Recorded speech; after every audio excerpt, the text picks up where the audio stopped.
Fala galera, Leandro Cabral aqui, economista, e hoje eu vou explicar para você o que está acontecendo com o Brasil, por que o dólar está passando de R$ 6 e o que nós investidores devemos fazer. Investir, comprar dólar, investir no exterior, dolarizar a carteira, ou agora não é momento, esperar, enfim, tudo isso nós vamos trabalhar aqui. Antes de mais nada, eu quero contextualizar você, eu quero que você entenda o que está acontecendo com o Brasil. E eu gosto sempre de simplificar, né? Porque, apesar de eu ser economista, eu sei que tudo isso é muito chato, esses termos de economia, então eu gosto de trazer para a realidade. E não vamos falar de Brasil, vamos falar das finanças pessoais do Joãozinho. E depois vocês vão ver que o Brasil está na mesma situação do Joãozinho, tá? Então olha só o Joãozinho aqui, cara. Ele tem uma dívida de R$ 89 mil. Ele tem que pagar essa dívida aí, né? Emprestou lá com o banco e tal. E ele tá pagando de juros dessa dívida, no último ano, ele pagou R$ 8 mil de juros dessa dívida, tá? Ou seja, dá 8,99% ao ano. Até que é uma dívida relativamente barata, né? Não tá tão caro. Ele conseguiu um empréstimo legal aí, pagando 9% ao ano. Nada muito salgado, mas tá bom, é o juro aí que o Joãozinho pagou. Olha só, o Joãozinho ele tem uma arrecadação aqui, um salário, né? De R$ 36 mil por ano. Tá? Então ele recebe ali mais ou menos uns R$ 3 mil por mês. É o salário do Joãozinho, tá? R$ 36 mil no ano. Só que o Joãozinho, ele é meio descontrolado aí. Ele é meio gastadorzinho. Ele gastou 38.500 no ano. Ou seja, ele extrapolou aí, né? Ele gastou R$ 2.490 a mais do que ele deveria ter gasto. Tá? Ele recebeu 36 mil, gastou 38.500, ou seja, 2.490. De onde que vem esse dinheiro aqui? Virou dívida, né? Então eu já sei que há mais de um ano atrás o Joãozinho não tinha 89 mil de dívida. Agora ele está com 89 mil. Por quê? Porque no último ano ele gastou 2.490 a mais do que ele recebeu. Então simplesmente ele teve que se endividar aí. Só que tem mais uma coisa na conta aí. A gente sabe que o Joãozinho paga juros, certo?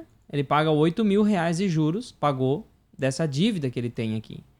Então, se eu for colocar aqui o salário que o Joãozinho teve, 36, tirar o que ele gastou, que foi 38.500, que já ficaria no negativo. Só que ainda tirar os 8 mil reais da dívida que ele pagou, o Joãozinho ficou devendo 10.490 no último ano.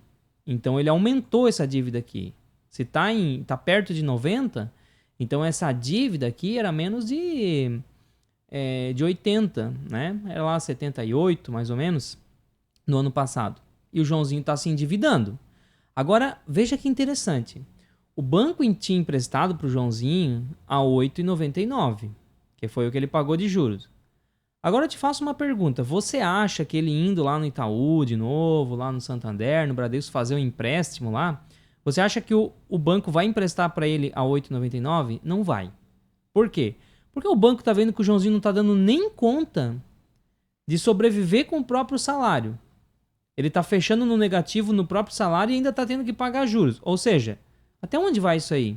Será que o Joãozinho vai conseguir em algum momento cortar o gasto dele ou aumentar o salário dele? Porque se ele não conseguir fazer isso, essa dívida vai virar uma bola de neve e vai se tornar impagável, certo? Então o banco, ele vai começar a cobrar aqui 10, 11, 12, 13, 14% ao ano do Joãozinho. Porque ele sabe que não tá muito arriscado emprestar dinheiro pro Joãozinho. Isso aqui não é fácil de entender, gente. Isso aqui é coisa que acontece comigo, com você, com o brasileiro comum. Se eu te dizer disser que o Brasil está nessa mesma situação aqui, ó. Vamos trabalhar agora os dados do Brasil. Então eu quero abrir aqui para você, ó. Deixa eu abrir essa coluna aqui.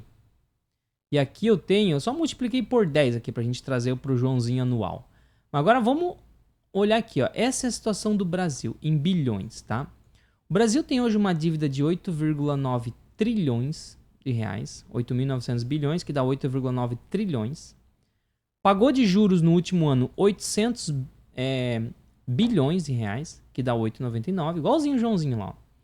Ele arrecadou 3,6 trilhão de impostos, mas gastou 3.850, ou seja, ficou num déficit aí de 250 bilhões. Só que como ele pagou 800 bilhões de juros, ele ficou num déficit de 1 trilhão. Pagou 8,99%, só que o mercado não está mais a fim de emprestar dinheiro para o Brasil nessa taxa. Vamos confirmar esses números aqui agora, para você entender da onde eu tiro isso aqui. Primeiro, vamos lá. Déficit nominal, soma, aqui eu tenho em até setembro, né? Tá 2 meses aí de delay. 1 trilhão de reais. Aqui eu tenho o histórico do déficit acumulado dos 12 meses. Veja que lá na época da Dilma estava em 600 bilhões e tal. Foi até, daí depois na época do Temer foi melhorando. Quando chegou ali no Bolsonaro, que veio a pandemia, aí degringolou, né? Foi lá em perto de 1 trilhão. Mas aí depois foram ajustando. E depois entrou Lula aqui, né? Nesse ponto. E aí a coisa virou uma linha reta para baixo, tá? E já superou aí, bateu recorde de déficit acumulado, né? De 1 trilhão de reais. Que é o que a gente faz a conta aqui, ó. Tá? Essa conta que a gente está fazendo aqui. Agora que você já entendeu isso, eu vou até excluir o Joãozinho daqui, tá? Você não precisa mais olhar o Joãozinho, né? Você já entende o que está acontecendo. Então, olha só, 1 trilhão de reais. Vamos lá ver mais algum dado aqui, ó. Esse é o tamanho da dívida bruta do Brasil. Ela está 78% do PIB. E o nosso PIB, vamos ver aqui. Eu tenho aqui no site do IBGE, de 2023, tá, 10,9 trilhões. O PIB cresce ali 2,5%, 3% ao ano, né?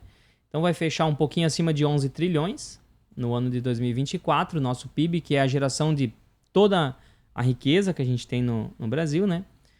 E a gente viu aqui, ó, que a dívida hoje é 78% desse PIB, que é onde dá esse número aqui, ó, dívida brasileira, 8,9 trilhões de reais. Essa é a dívida. O que mais que eu tenho aqui, ó? Juros pagos com a dívida do Brasil. Então veja como os juros foram aumentando. Por quê? Porque a taxa de juros foi subindo.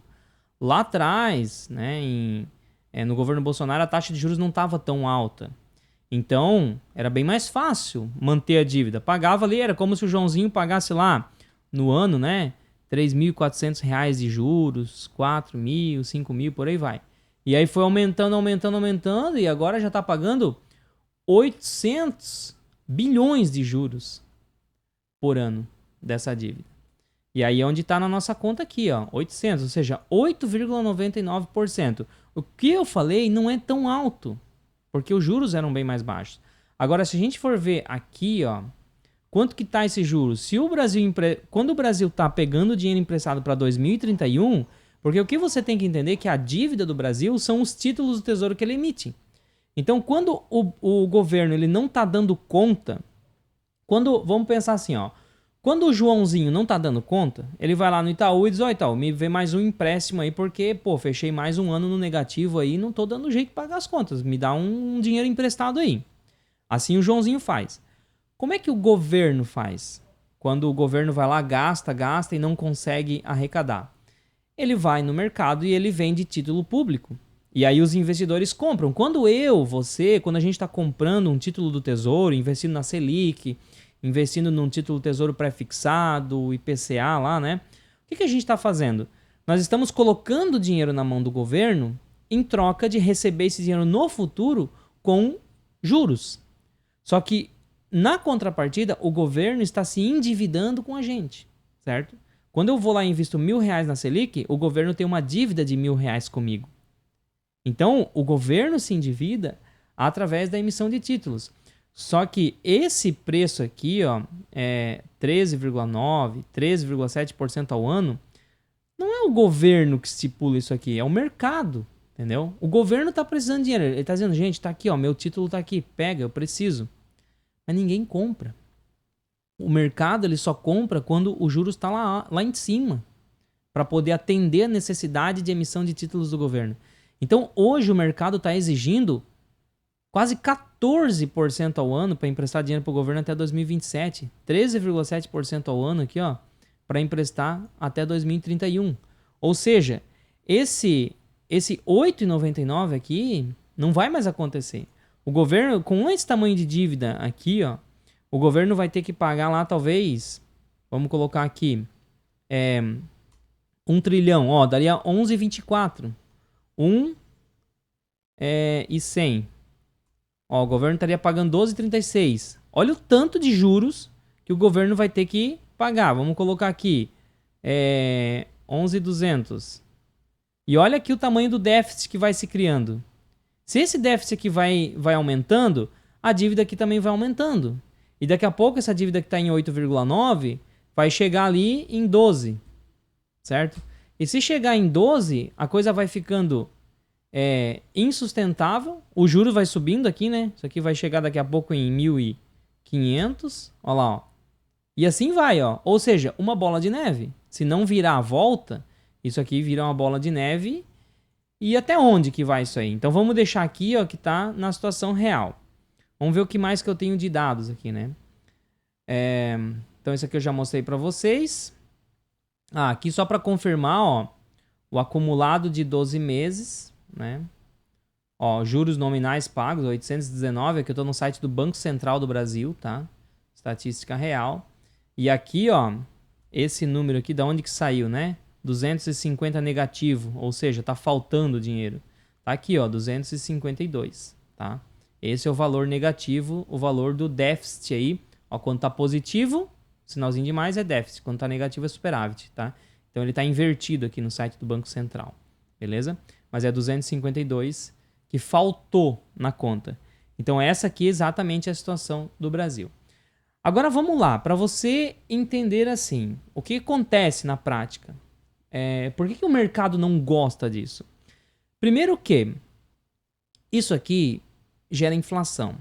Porque você tem que entender o seguinte, o que é inflação, gente? Inflação é o aumento da oferta de moeda.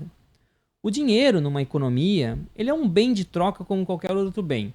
Então, se eu tenho, por exemplo, essa calculadora aqui, eu sempre dou o exemplo, eu tenho a minha calculadora HP12C. A economia é formada só por essa calculadora, não existe mais nada. Ao mesmo tempo, existe na economia 10 dinheiros. Então, se alguém quiser trocar uma troca, né? Quiser comprar essa minha calculadora aqui, vai ter que me pagar tudo que tem, né? Eu vou pegar 10 moedas em troca dessa calculadora. Agora, se o governo vai lá e imprime mais dinheiro e coloca na economia mais 10 moedas, eu vou ter 20 moedas. Então, essa calculadora aqui passa a valer 20 moedas. Então, é a relação, é a paridade de troca entre o dinheiro e a quantidade de bens disponíveis numa economia para a gente trocar por esse dinheiro. Então, quando eu só aumento o dinheiro, mas eu não aumento a quantidade de bens disponível numa economia, o resultado disso é inflação. É esse dinheiro que eu estou aumentando a quantidade, é perdendo o poder de compra. Então, o que o governo faz? Quando o governo está muito endividado e ele não consegue ir devolvendo esse título, porque chega um momento que eu resgato, né? Eu resgato o meu título do Tesouro Selic, eu vou resgatando. Se o governo não tem esse dinheiro para me devolver, ele tem que ir dando jeito de imprimir dinheiro, né? Existem vários mecanismos de impressão de dinheiro, isso aqui é assunto só para... Quando eu falo imprimir dinheiro, não quer dizer que ele vai lá, liga as impressoras e começa a sair nota de 10 lá. Não. Tem várias outras formas de o governo injetar dinheiro na economia. Quando o governo está gastando, como a gente pode ver aqui, ó, ele está gastando mais do que ele está arrecadando. Ele arrecada de impostos, e esse número aqui eu acabei não mostrando para você, mas a gente tem aqui, ó, o impostômetro. Ó. Eu coloquei do dia 29/11/2023 a 29/11/2024, que é quando eu gravo esse vídeo, um ano certinho. E no último ano o Brasil arrecadou 3,6 trilhões de impostos, tá? Daí sai essa arrecadação aqui, ó, 3,6 trilhões de impostos. Então, quando o governo está arrecadando, mas ele está gastando mais do que ele arrecada, significa que ele está gastando bastante. O que é gastar? Ele está botando dinheiro na economia, através de Bolsa Família, está construindo uma rodovia, está dando um auxílio não sei o que lá, está botando dinheiro na economia. Quando ele está botando dinheiro na economia, eu tenho muito dinheiro entrando na economia e esse dinheiro ele pode superar a quantidade de riqueza disponível nessa economia, a quantidade de bens disponível para troca. Então o dinheiro vai perdendo poder de compra. Só que o que acontece? A inflação, ela existe um delay. Então, os primeiros a terem acesso a esse dinheiro novo que o governo cria se beneficiam, tá? Porque imagina o seguinte, imagina que você é o dono da impressora. E aí você pensa assim, cara, e é por isso, inclusive, que é crime falsificar dinheiro no Brasil, imprimir o próprio dinheiro. Em qualquer lugar é crime, tá? Porque você vai entender aqui agora. Eu tô aqui ferrado, né? Eu sou o Joãozinho que não tô dando conta. E aí eu pego e descubro como fazer uma máquina de falsificar dinheiro. E aí eu vou lá e produzo 10 mil reais. Cara, tô rico, né? Porra, eu não vou sentir a inflação. Porque eu tô gerando dinheiro novo. A inflação está dada. Eu tô gerando dinheiro novo. Aí eu vou lá, compro o que eu quero com esses 10 mil reais. Paguei no preço de mercado. Só que o que eu acabei de fazer? Eu inseri dinheiro novo na economia. Esse cidadão que pegou o dinheiro meu, que me vendeu alguma coisa, ele vai gastar ali na frente. O outro que recebeu vai gastar lá. Só que como tem muito dinheiro, a coisa vai começar a circular. E todo mundo vai ter os seus estoques diminuindo e vai dizer, cara, tá vendendo bem. Vamos subir o preço. Sobe o preço. Só que esse dinheiro, ele vai circulando, circulando e ele já vai puxando o preço para cima. E o preço, ele demora... Ó, o dinheiro começou a aumentar, depois o preço começa a subir. O dinheiro para de aumentar e o preço continua subindo. O que acontece? Esse dinheiro novo que foi criado aqui, ele vai, só que ele não chega até lá no final. Não é todo mundo que tem acesso a esse dinheiro. E quem são os últimos a receber esse dinheiro? O trabalhador lá, o assalariado, né? As pessoas que têm menos condições financeiras. Esses são os últimos a receber esse dinheiro. Só que, apesar de eles serem os últimos a receber esse dinheiro, quando recebem, eles também fazem parte da inflação. Só que olha só, o cara que imprimiu o dinheiro, o Joãozinho lá que imprimiu mais dinheiro, ele pagou com dinheiro novo, ele foi o primeiro a receber esse dinheiro, só que ele ainda comprou as coisas antes da inflação chegar. Agora, o trabalhador lá assalariado, né, que tá se fudendo lá, batendo cartão para sustentar a família, esse cara ele não recebeu esse dinheiro ainda. Talvez ele nem vai ver esse dinheiro. Só que a inflação vai chegar para ele. E se ele ver esse dinheiro, ele vai chegar depois que a inflação já chegou faz tempo. Qual que é a moral da história aqui? Quando o governo está fazendo essa monte de trapalhada que eles estão fazendo aqui, eles estão injetando um monte de dinheiro na economia, quem está mais perto, ou seja, os próprios políticos, o próprio governo, as empresas que são tapinha nas costas lá com o governo, que tem benefício fiscal, que tem isso e aquilo, que ganha incentivo, que o governo está injetando capital lá, esse pessoal todo está pegando dinheiro novo e conseguindo gastar antes da inflação. Esse dinheiro vai começar a circular e quem que vai se fuder no final do dia? O pobre. O pobre é que toma na cola. Entendeu? Então isso é inflação. Quando uma pessoa que ela tem condições financeiras, que ela tem investimento, que ela entende das coisas, uma das primeiras coisas que você tem que entender em relação aos investimentos é que inflação, e olha só, até aqui, vamos separar aqui. Até aqui eu expliquei para você, primeiro passo, as trapalhadas do governo.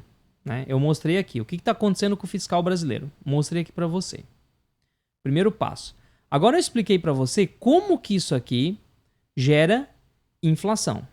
Então você já entendeu a inflação, que ela vai ser gerada, o pobre vai se fuder porque ele não vai ver o dinheiro, ele só vai ver a inflação.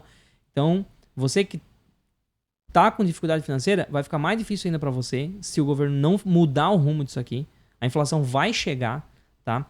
Eu vou até mostrar aqui um dado de inflação. Esse vídeo vai ficar um pouco meio longo, mas é porque o assunto é complexo, eu quero que você entenda bem. Vamos lá, eu vou mostrar um dado de inflação aqui para você. Ó, esse site que tá aqui na tela, isso aqui é da Ambima, tá?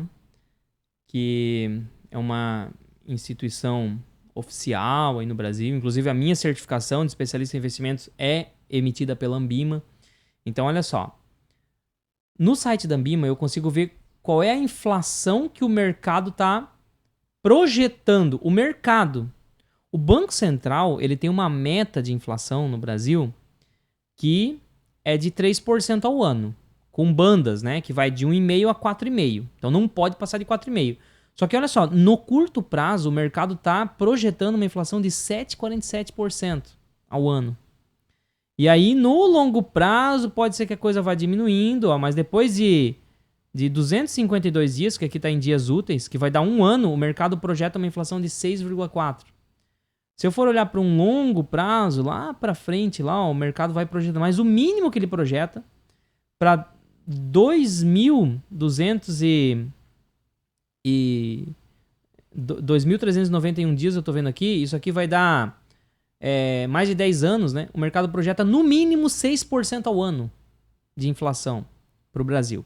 Ou seja, a inflação vai chegar e o mercado já está precificando essa inflação aí.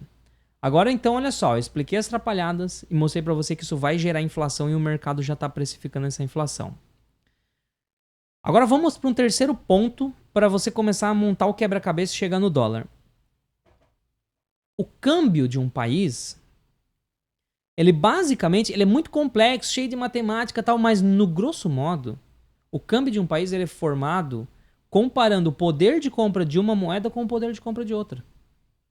Então, eu comparo o poder de compra do real com o poder de compra do dólar. E aí eu chego à paridade ali de 6, que é mais ou menos onde a gente está. O que isso significa? Que tudo que eu for comprar com $1, eu preciso de R$6 para comprar a mesma coisa. Por quê? Porque eu posso dizer, em outras palavras, que o dólar tem 6 vezes mais força, tem 6 vezes a força do real. Entendeu? Então, tudo que eu gasto $1 para comprar, se você vai comprar lá um McDonald's e você paga $10 lá nos Estados Unidos, aqui no Brasil você vai ter que pagar R$60. Então, o poder de compra do real ele é bem menor do que do dólar. O que é a inflação? A inflação é a perda do poder de compra da moeda. Então, significa que se eu tenho inflação aqui no Brasil e eu não tenho nos Estados Unidos, daqui a pouco o Brasil perdeu mais poder de compra e tudo que eu compro com $1 agora eu vou precisar de R$7. Daqui a pouco eu vou precisar de 8, de 9, de 10, de 20, de R$30 para comprar a mesma coisa que eu compro com $1. Isso significa que o dólar vai para 7, 8, 10, 20, R$30. Entendeu? Então, para que o dólar caia, eu preciso que a inflação dos Estados Unidos seja maior do que a inflação do Brasil. Se isso não acontecer, não existe dólar para baixo. Dólar é para cima. Isso eu estou falando no longo prazo. No curto prazo, o mercado vai precificando. O mercado está precificando que a inflação do Brasil vai ser maior do que a dos Estados Unidos. Então, ele já vai subindo o dólar. Por isso que o dólar já está chegando em 6. Tá?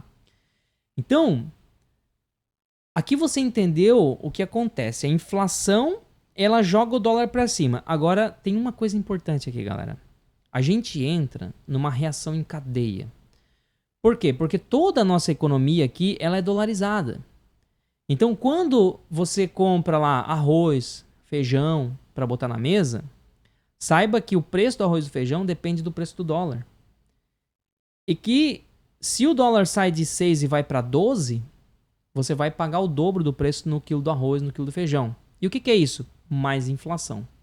Então, as coisas vão se retroalimentando. A inflação faz o dólar subir, que faz a inflação subir, que faz o dólar subir. E o governo ele tem que acertar as decisões dele para que controle isso. Como a gente não tem controle no que o governo vai fazer, estoicismo, né? Eu tenho que focar no que eu tenho controle. Então, o que eu faço aqui? O que eu tenho controle? Onde eu vou colocar meu dinheiro? E aí, antes de eu falar se você deve comprar dólar ou não, eu quero que você entenda como que funciona o preço do dólar. Por que o dólar sobe? Vamos até ver como é que tá o dólar aqui quando eu tô gravando esse vídeo aqui pelo... Eu vou ver pelo... Deixa eu puxar aqui. Ó, tô vendo aqui pelo TradingView, porque às vezes dá alguns errinhos, né? Vou colocar diário aqui, tá? Vou colocar... de 1 hora já. Vamos colocar bem curtinho aqui, ó. Olha o que tá acontecendo, né? Nos últimos dias aí, ó. Aqui, ó, no dia 27 de novembro foi quando o Haddad, né, ele passou aquele plano dele lá, que foi uma piada, né, de redução de gastos, tá? E aí o dólar foi, né? E a gente já tá aqui com o dólar em 6,3, tá? Então o dólar tá disparando. O que faz isso aqui, gente? O que faz o dólar subir? É alguém que tá lá mexendo num botãozinho pro dólar subir? É oferta e demanda, tá? O que você precisa... Deixa eu até ver se existe aqui, ó. Não existe aqui o fluxo de negociação. Porque o dólar é negociado em várias casas, né? Mas o que acontece é oferta e demanda. Veja bem, se você tem uma loja de, sei lá, uma loja de roupa aí, né? E aí, você não tá vendendo muito. O que você faz? Você baixa o preço da roupa. Ou seja, o dinheiro começa a ter mais valor do que a sua roupa. Então, o dinheiro ganha valor, a roupa perde valor. Por isso você baixa o preço. Mas de repente você fez achou uma calça muito legal lá, que ninguém tem pra vender. Você pegou 100 unidades com seu fornecedor. Cara, tá saindo. Putz, aí você vende no primeiro dia 10. Você tava vendendo por 100 reais a calça. Porra, peraí. Vendemos tão rápido assim, vamos subir o preço. Você já sobe já pra 150 reais. Daqui a pouco você sobe pra 200, pra 300. Você vai subindo o preço. Porque oferta e demanda. Tem muita gente procurando, muita gente comprando, sobe. O dólar, gente, aqui, ó, ele funciona na mesma forma, tá? Então, o que acontece hoje? Tem muita gente pegando reais e comprando dólar. Então, trocando reais por dólar. Então, como tem mais demanda por dólar, o dólar vai subindo o preço. Significa que está tendo fuga de capitais. Significa que tem muita gente tirando dinheiro do Brasil e levando dinheiro para o exterior, tá? E aí a pergunta que você faz agora, que eu vou responder aqui para finalizar isso aqui, mas antes quero fazer um convite para você, gente. Se você não faz parte da comunidade ainda 500 Pratos, quer ter aulas completas como essa aqui, ó, bota a câmera do seu celular nesse QR Code aqui, ó, entra para a comunidade. Todas as segunda-feiras eu faço aulas ao vivo com os membros. A gente também tem uma comunidade lá dentro do Discord, onde a gente interage lá, o pessoal, todo mundo se ajuda, eu tô sempre por lá também. Eu mostro a minha carteira de investimentos, onde eu tô colocando o meu dinheiro. Toda semana eu atualizo o pessoal, ou se surge uma oportunidade, gente, compra, vende, faz isso, faz aquilo. Tô sempre orientando o pessoal, tá, dentro da comunidade. Além disso, eu tenho um curso de investimentos completo. Vou deixar o link aqui na descrição também. Você vai aprender a investir Brasil, exterior, imposto de renda, tudo isso. E sou consultor de investimentos habilitado pela CVM, número 2816. Então, se você tem um patrimônio aí e quer a minha ajuda para montar a sua carteira ou para organizar a sua carteira, chama numa consultoria aí que eu te ajudo, tá? E aí, a pergunta final aqui desse vídeo para a gente fechar. Eu devo investir em dólar? Não devo? Devo dolarizar minha carteira? Não devo? Gente, isso aqui, ó, ele não significa nada. Olhar para trás não significa nada. Quando eu olho para trás, aqui, né? Deixa eu pegar um período maior aqui. Deixa eu colocar um dia. O dólar diário. Eu vejo, de fato, assim, que o dólar, ele já teve bem mais barato, né? Ó, tava 2,70. Em 2018, passado recente, né? Tava em 3,11. Aí depois, ali em 2020, na pandemia, ele voou, né? Chegou a bater lá, ó, em 5,89. E aí ficou nessa. Aí quando você olha assim, cara, tá nas máximas, eu acho que vai cair. Não. Você nunca vai fazer essa análise do dólar igual uma ação, tá? Ou nem ação eu não faço análise gráfica, né? A análise gráfica para mim é só no curtíssimo prazo. Mas se você olha no longo prazo, o que você tem que analisar para decidir se você vai investir no dólar, se você vai dolarizar a carteira ou não? Você tem que analisar a inflação. Daqui para frente, a pergunta que eu te faço, você acha que a inflação dos Estados Unidos vai ser maior do que a do Brasil? Ou seja, você acha que o dólar vai perder mais poder de compra do que o Brasil? Eu, sinceramente, eu não acredito nisso, tá? Eu acho que o Brasil ele vai continuar perdendo poder de compra, o real, né? Vai continuar perdendo mais poder de compra do que o dólar. Ou seja, a nossa inflação vai continuar sendo maior do que a inflação nos Estados Unidos. E diante disso, no longo prazo, é dólar para cima. Ah, Leandro, é impossível o dólar continuar subindo. Gente, olha aqui, ó.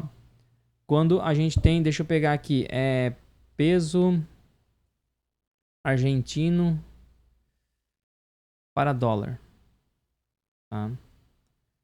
Vamos fazer o contrário aqui. Vamos fazer dólar para peso argentino. Dólar versus peso argentino. Olha aqui, ó. Eu boto na máxima aqui. Olha só isso aqui, né? Quando a esquerda se consolidou lá na Argentina, que foi o kirchnerismo, né? Que começou lá com o marido da Cristina Kirchner, depois veio ela, né? Foi lá em 2003 ali que eles entraram, né? O dólar tava 5 em 2003. Tava em 5,86 ali, ó. E aí tu podia pensar, cara, mas não tem mais como subir, né? O dólar na Argentina. Mas aí a esquerda, veio uma onda de esquerda aqui, um monte de atrapalhada. Tudo que tá acontecendo no Brasil aconteceu lá nessa época, tá? E o dólar foi precificando isso, né? Ó, 16, 17, parecia que não tinha fim. Até que degringolou de vez e hoje, para um argentino comprar $1, ele tem que pagar 1.009 pesos. Ou seja, não existe essa de já tá caro. Por que isso aqui aconteceu? Porque a inflação na Argentina disparou total. Tá? Então, eu faço essa análise e eu compro o dólar a qualquer preço, desde que eu acredite que a inflação do Brasil vai ser maior do que a inflação dos Estados Unidos. Que é o que eu acredito nesse momento. Por isso eu sou comprador de dólar. Continuo dolarizando a minha carteira. Não preciso fazer tanto aporte, por quê? Porque a minha carteira já é bem dolarizada. Então, eu só vou curtindo essa alta aí e vou... não fico muito preocupado se o Brasil der errado. Por quê? Porque eu já dolarizei a minha carteira. Agora, nunca é tarde para você começar a dolarizar quando você faz análise e acredita que o Brasil vai ter mais inflação do que os Estados Unidos. Esse é um primeiro ponto. Agora, outro ponto. Existe outra forma, Leandro? Mesmo investir no Brasil? Sim, existe. Porque, veja bem, o real vai perder poder de compra. Só que as coisas vão ficando mais caras. Então, o que você não pode é investir em reais. Você tem que investir em coisas. Certo? Se a inflação é o aumento do preço das coisas, invista em coisas. Isso é uma coisa que eu sempre falo.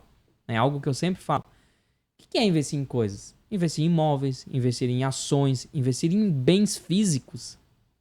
Não em dívida, não em dinheiro. Certo? Por exemplo, se você investe numa empresa de qualidade, empresas que têm condições de atravessar uma crise de inflação, você vai sair lá do outro lado com as suas ações valendo muito mais, recebendo muito mais dividendos, vai sair muito mais forte lá do outro lado, se você faz escolha de boas ações. Se você investe em um fundo imobiliário de qualidade, com imóveis de qualidade, cara, esses imóveis, conforme o dinheiro vai perdendo o poder de compra, esses imóveis vão se valorizando acima da inflação. E o valor do aluguel também vai se valorizando ali junto com a inflação.